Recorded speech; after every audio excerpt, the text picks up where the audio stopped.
completed the appropriation at this point. We've already done all of modus ponens. We know modus tollens. We know that modus tollens has concluded because the quote, thus, in the preceding example, water conservation efforts have failed, that is the negated antecedent. And you might not recognize that, but just get your mind ready again. Thus, the negated antecedent is water conservation efforts have failed. Thus, what's the affirmed? What's part one? So technically speaking, we're comparing, we know that there are 4 parts to modus tollens. Part one is the affirmed antecedent. Part two is the affirmed consequence. Part three is the negated consequence, which we recognized needed a lot of sort of statistical data, which got us to the realization that there's a connection between population growth and strain on the water table. And then finally, thus, there has not been conservation, or there has not, or water conservation efforts have failed, is the negation of the initial part. So part one and part four, antithetically, if you will, related, affirmation, negation. Once we arrive at the negated antecedent, we know that we've completed modus tollens. So modus tollens is done, and we've expanded it twice. So like example 3, in the appropriation of modus ponens, we have effective. No, I should put tollens. That's not ponens, it's modus tollens.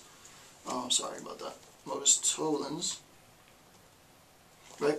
Like example number 3, in the appropriation of modus tollens, we have effectively completed the appropriation at this point. That point being the sentence above. However, we want to establish future links. Remember, future links which we can deconstruct, which will be the next section, section 3. Future links, and that's the point, right?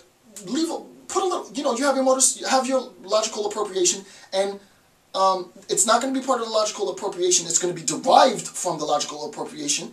Put something at the end of that sentence, at the end of that paragraph, with which that was derived from the logic, as sort of like a perfect point to transition to a next. That's the format. That's how you build this, right?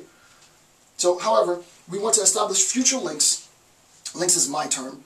To expand our analysis, and we will use the underlined section from the above citation to potentially shift the analysis to assessing the relationship between population growth and groundwater.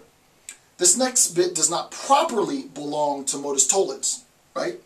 But we're just going to add it to help with linking. It's not that we created this link or association out of nowhere. The logic drove us to identify this link. To leave that there and put a period is to do second-rate, third-rate, to be a second or third-rate researcher. I read researchers sometimes, and not knocking people, but I read stuff and I'm like, oh, that's a really interesting discovery. And then they say, they just jump to another point without saying that it's beyond the scope of my analysis, or I leave this for other people to analyze. They just leave it, and I'm like, they took the easy way out.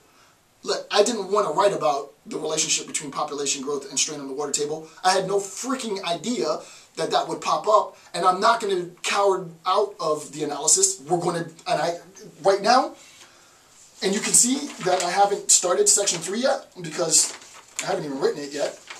See, section 3, it's there on the bottom of page 10, but it's blank. I don't know what the hell I'm going to put there to fill this up.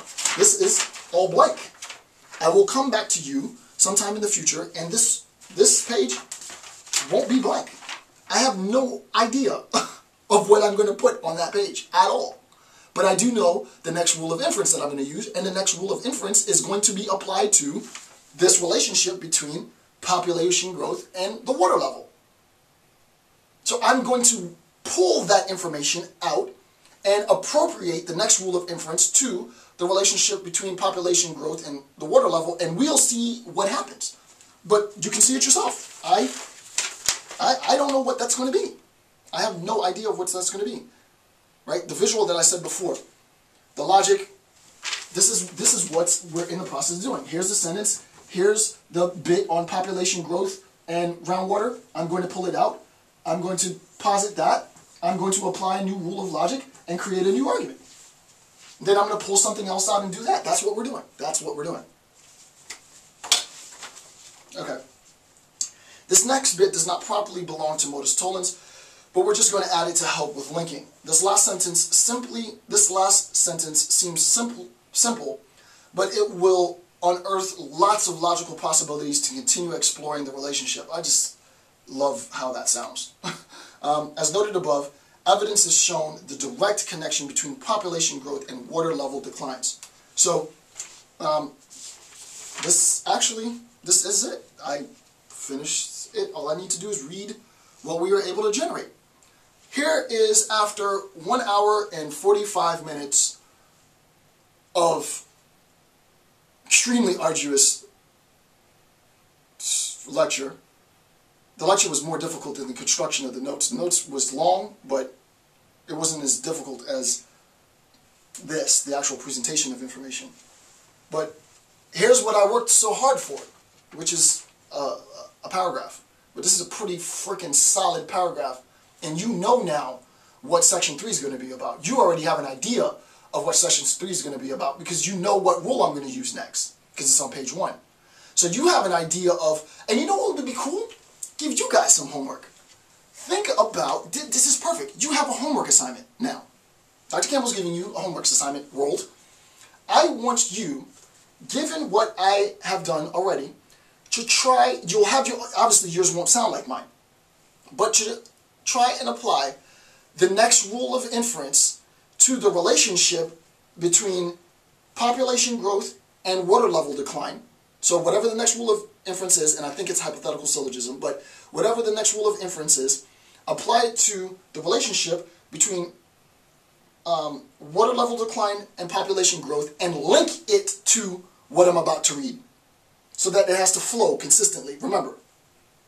Okay, so you have an assignment, try it, just try it to see what you get. It'll be interesting. Because if you try this and you don't just watch me do this, you get more powerful, right? And, as I said, if enough of you get to do this on a very, very abstract level, maybe months from now or a year or so from now, I might show you how to do some really heavy argument and put in sort of epistemic modal and non-monotonic and fuzzy bits and analyze more complicated things and more complicated claims like, Deborah knows that Tim is a liar, and because she knows that, she doesn't trust him when he speaks, but he knows that she knows that he's a liar. So, real complicated crap, right? Real complicated crap. The logic is going to be far more complicated, but if you can do this, you can do that. You just need to understand the new rules of logic, right? So I would introduce new rules. Those rules would be there to govern just like this, and we could do the exact same analysis on a much, much deeper level. Right? The tone of our analysis would be much deeper. And then when you get to the uber level is where you don't need the logic, you don't need anything else. You just sit down, you turn on the presidential debates, or you turn on, you go to your local Starbucks or Dunkin' Donuts and you hear people argue and you see it. It's like the Matrix, you just know it. He doesn't even know this, but he just used an appeal to authority. She just did a reductio, because she affirmed his thing to show that he didn't make any sense what he just said, and her argument is stronger than his. I would waste my time in having a conversation with this dude because he's not as smart as she is. So let me disregard this dude and talk to this. Let me talk to her, get some knowledge from her, see what she's talking about, see if she can defend some claims and attacks, see who's better, see who's smarter. Let's do this. Let's do this. Let's do this. The grand finale. Drum roll, please. If water is conserved, then water is stored in the water table. However, in many parts of the United States, there is less water in the water table. For example, the United States Geological Survey has documented the following effect on available water supplies. Quote, increased groundwater pumping to support population growth in south central Arizona, including the Tucson and Phoenix areas, has resulted in water level declines of between 300 to 500 feet in much of the area. Land subsidies was first noticed in the 1940s, and subsequently as much as 12.5 feet of subsidies has been measured. Additionally, lowering the water table has resulted in the loss of stream-side vegetation. Thus, in the preceding example, water conservation efforts have failed. Furthermore, As noted above, evidence has shown the direct connection between population growth and water level declines. With that, I want to thank you for taking the time to watch my videos. I'm Dr. Jason J. Campbell. Have a good day.